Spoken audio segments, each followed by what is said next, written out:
Want to know what a guru stands for? It means the weighty one. One who cannot be knocked over easily. It's a person who is regarded to have great knowledge and wisdom and authority in a certain area. Fleming here, and I'm no guru, but I am happy to share my knowledge of property. And if you're interested in real estate investment and want to learn more, make sure you subscribe to this channel and ring that notification bell.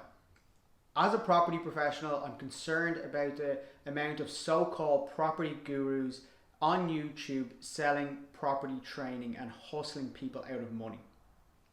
Before we get started, these are just my own views based on my own knowledge of the property market and reports I've read into the topic. In this video, I'm going to explain what they claim to teach people on these property courses, and also I'm going to share some videos which expose these property gurus such as Samuel Leeds. I will also explain the importance of good due diligence, so make sure you stay watching to the very end to understand what due diligence is about. I've never met the so-called property guru that is Samuel Leeds, but I have watched lots of his YouTube videos. I have a degree in property economics, I'm a chartered surveyor, and I have 16 years experience working in commercial real estate. And I wouldn't even call myself a property guru because the market is always changing and I'm always learning.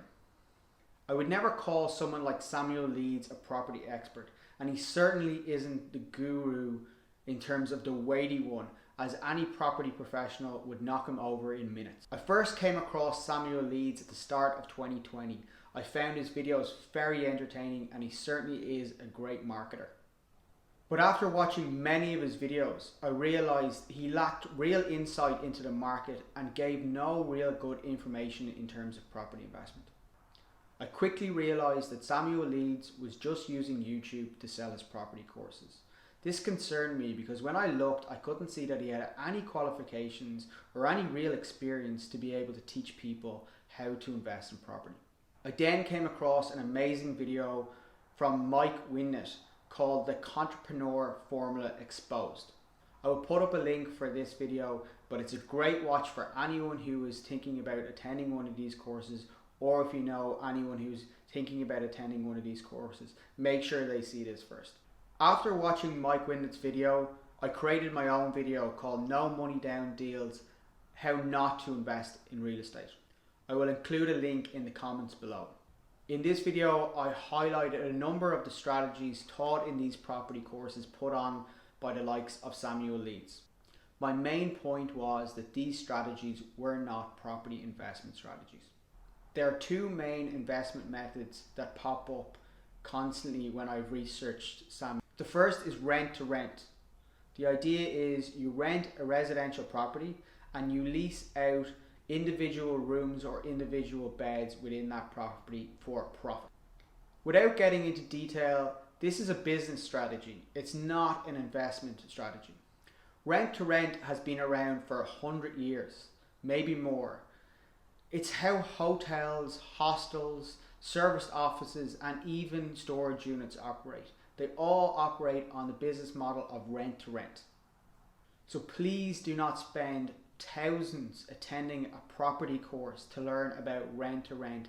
It's a very straightforward business model and you do not need to attend a course to understand the fundamentals of it.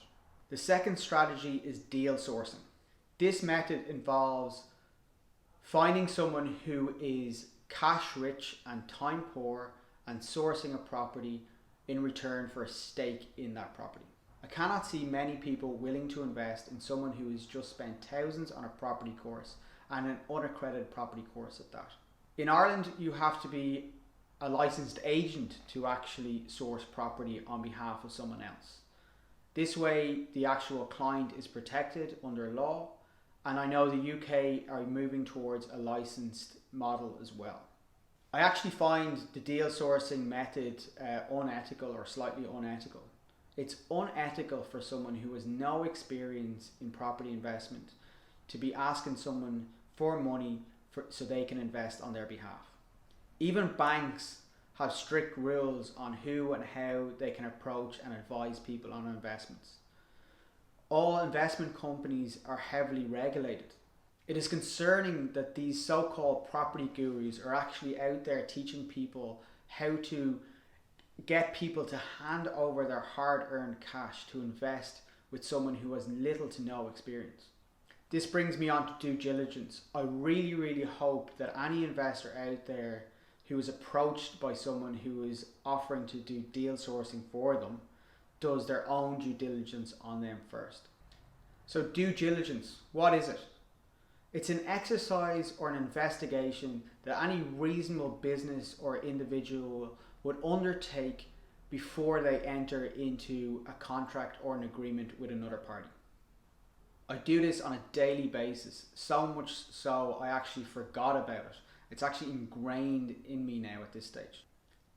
I recently watched a great video by Shaf Rasool called BBC Dragon Undercover at Samuel Leeds. I'm so glad someone like Shaf is actually shedding a light on this, and I'm going to put a link again to his video in the comments as well below.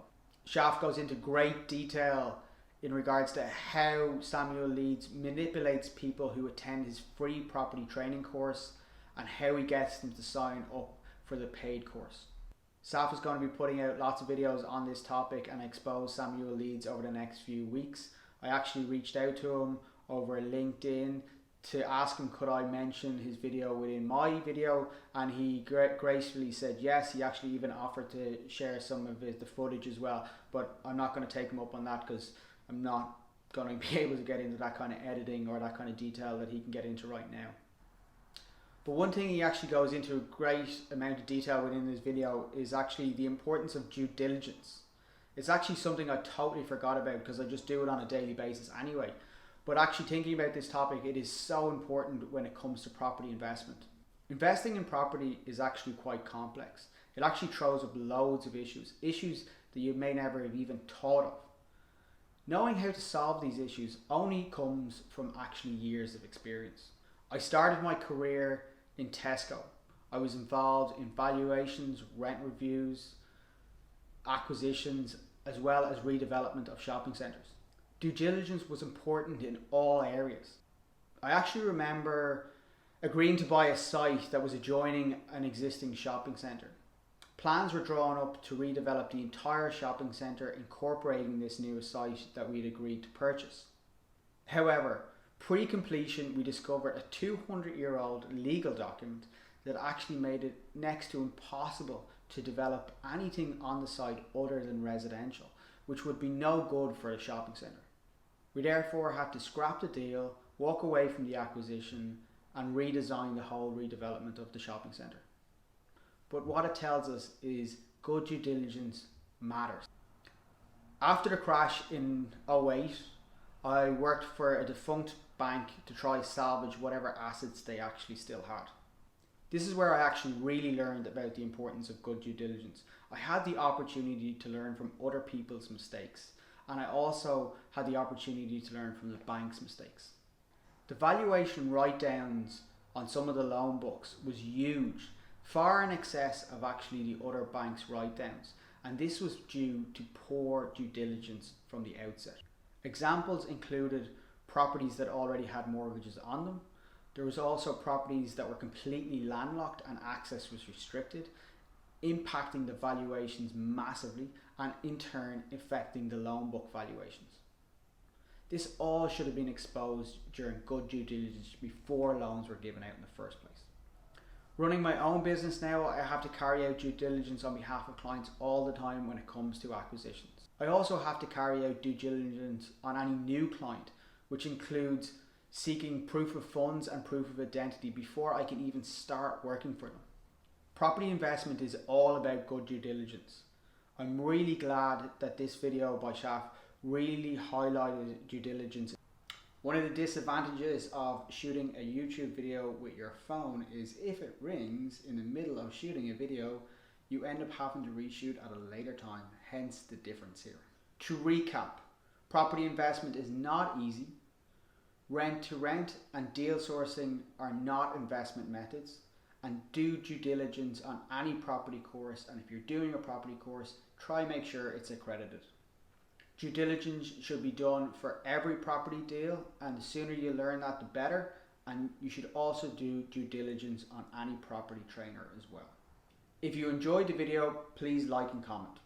The next video will be on due diligence and how to carry out the correct due diligence on residential and commercial property. Thanks for watching. Any questions, pop them below or DM me on Instagram.